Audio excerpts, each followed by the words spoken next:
But they're still get away with it. They still get away with it. So wild. It's just bizarre. It's just bizarre. Like I got falsely arrested. I got falsely arrested once, meaning I was arrested and I never even did anything wrong, and I was thrown into the slammer. It was on my birthday. It was a knock at the door, plop, plop, plop, and I was getting ready for my birthday party. I was planning. I was in New York. Things were great. And my boyfriend at the time answered the door, and it was the police. And at the time, I had a woman stalking me so bad, and she had a restraining order through criminal jurisdiction. So her clever ass went around criminal court and got me a restraining order through family court, which is the hierarchy is like different. Like criminal, definitely the hierarchy's higher, but she found out a way to lie and get me in trouble. So on my birthday, I'm being carted off. I'm like, and my boyfriend was like, no, you can't take her. She's the one that, she's the one that has the restraining order. Like, nope, she has a restraining order and she's violated it. So my birthday party, I never made it to. I was thrown into the New York City in the slammer. They started calling me, right when I showed up, prisoner. Mm-hmm. And I just got done DJing. I had $10,000 in my purse. So they're like, thinking now I'm dealing drugs. But the point of the story was I sued New York City, and that's when I started to get gang stalked. This targeted individual, because what they're trying to do is to drive you so crazy that you want to kill yourself, basically. So you just off yourself. I think that's the MO. And it was awful. There were times I didn't leave my house for a month. There was one time I had a dog too, but I was so scared because I swear to you, hand to God, that let's say my call time was 4:45 and Orange was coming to pick me up in the van.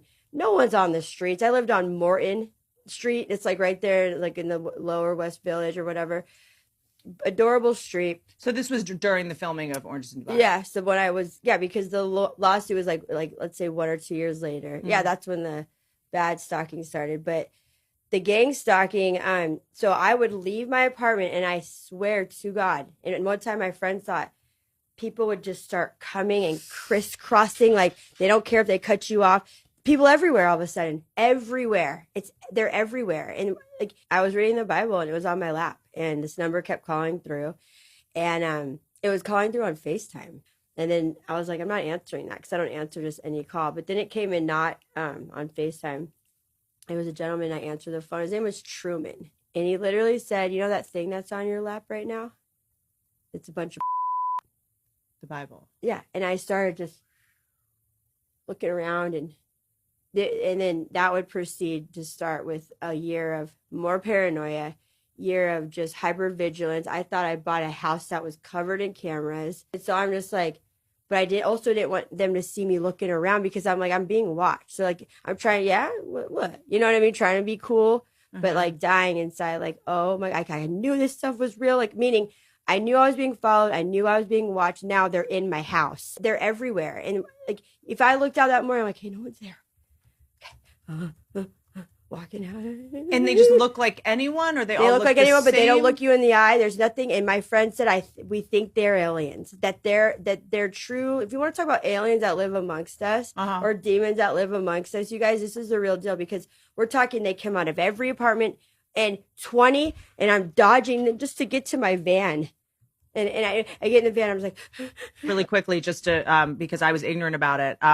Epidemiological data, epidemiologists, right? Epidemiological data, is that right? Suggests that as many as 1% of adult women and 0.5% of adult men in Western world may suffer the experience of being group stalked at some point in their lives. The gang stalking experience has been subject to little scientific study. How could you?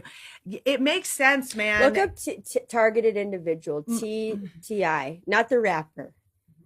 Because it's a great way to great way to intimidate somebody. But it's I'm different. sure New York, the mafia is great at it. If I was 25 and broke, which I was, and someone came up to me and said, hey, there's this pedophile, or there's this evil person, I'll give you $100 a day to just for 2 hours annoy this person. I'm sure I would think it over. Annoy, if I had no other options.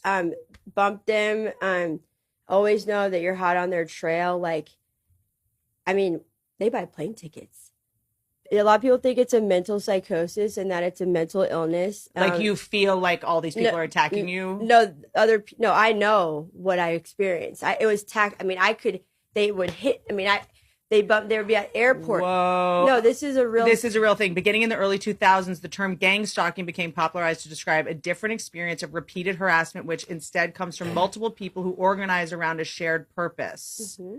And the shared purpose was to shut me up. Because so no one ever told me going against New York City, big deal, would tear my life apart. But I'll never forget the day. It went on for about 5 years. And I'll never forget the day it stopped. And I made it through.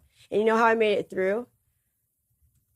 From God. Okay. This is one of the reasons there was no other way. I mean, these were people, I'm telling you, they wouldn't look you in the eye. They'd be at the airport. They would be there when I got out of the airport. They'd be my Uber driver. They'd be. Do you think someone pays them? Like, is it like look that up? Because by the way, and they love it. If you give someone $100 cash, it's amazing what you can get them to do. There's a lot of people that thrive off of. I don't like the word evil, but how would I say it? Like, there's a lot of people that thrive off of torturing other people, perhaps because maybe they were tortured and they were probably told this person is Sucks. a problem. They think they're doing something great. How easily do you ruin someone's life? Like, no offense. What? Like, I feel like you could hold your own for a while. Until someone stops on me. I just don't stop, think you little gnat. Stop, you little mosquito. Yeah. I don't know what midgets accused I'll run this. faster than a lot of people, though. They call me Mighty Mouse. I'll just run for my life. If it gets too heated, I'll just nitrous, pew, and I'm out of there.